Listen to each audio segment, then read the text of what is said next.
నటుడు మన 'మోహన్ బాబు' గారికి చాలా పెద్ద ప్రమాదం పొంచి ఉంది. ఎందుకంటే ఏదైతే ఎంబీఏ యూనివర్సిటీలో విద్యార్థుల సమస్యలపై చర్చించడానికి వెళ్ళిన విద్యార్థి సంఘం నాయకులను, అదే విధంగా యాజమాన్యం, అక్కడి సిబ్బంది అందరిని కూడా బంధించి వారిపై దాడి చేసినట్లు 5 యువకులు పోలీసులు ఆశ్రయించారు. ఇదంతా కూడా ఒక 4, 5 రోజుల నుంచి నడుస్తున్న చర్చ. ఇదంతా మీకు తెలిసిందే.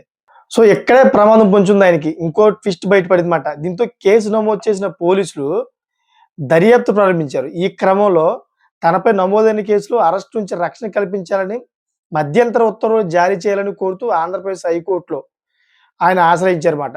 సో, ఆయన దాఖలు చేసిన ఈ పిటిషన్ న్యాయస్థానం ఏం చేసిందంటే తిరస్కరించింది.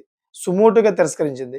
ఈ కేసులో మోహన్ బాబు గారు పాత్రకు సంబంధించి తమ వద్ద బలమైన ఆధారాలు ఉన్నాయని ఎవరైతే పబ్లిక్ ప్రాసిక్యూటర్ ఉన్నారో ఆయన కోర్టుకు తెలపడంతోటి కేసు కీలక మలుపు తిరిగిందన్నమాట.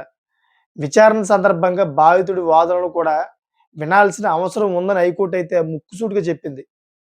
సో, అందరి వాదనలు విన్నాకే తుది నిర్ణయం తీసుకుంటామని స్పష్టం చేస్తూ తదుపరి విచారణ రేపటికి వాయిదా వేసిందన్నమాట.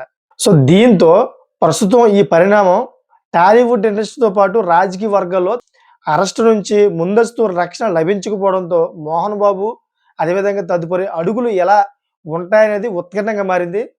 అదేవిధంగా పోలీసుల వద్ద ఉన్న ఆధారాలు తీవ్రతను బట్టి చూస్తే రేపటి విచారణ మోహన్ బాబు భవిష్యత్తులో అత్యంత కీలకంగా కానుంది. అంతేకాకుండా మోహన్ బాబు భవిష్యత్తు ప్రమాదంలో పడిపోయే అవకాశం ఉంది. ఒకవేళ కోర్టు రేపు కూడా ఉపశమనం కలిగించకపోతే పోలీసులు చర్యలు తీసుకుంటారు 100%. మోహన్ బాబు గారికి విపరీతమైన ప్రమాదం ఉంది. ఎటువంటి పరిస్థితుల్లో అయినా సరే అరెస్ట్ చేయొచ్చు. చెప్పలేమన్నమాట. ఎందుకంటే కోర్టు తీర్పు బట్టి ఉంది. రేపొద్దున తెలుస్తుంది. మోహన్ బాబు గారి మీద ఎటువంటి బాంబు పడుతుందా లేదన్నది. సో, మీకేమనిపిస్తుందో కామెంట్ చేయండి. అదేవిధంగా ఈ వీడియో నచ్చినట్లయితే గనుక లైక్ చేసి సబ్స్క్రైబ్ చేసుకోవాలని కోరుకుంటున్నా. Thanks for watching friends.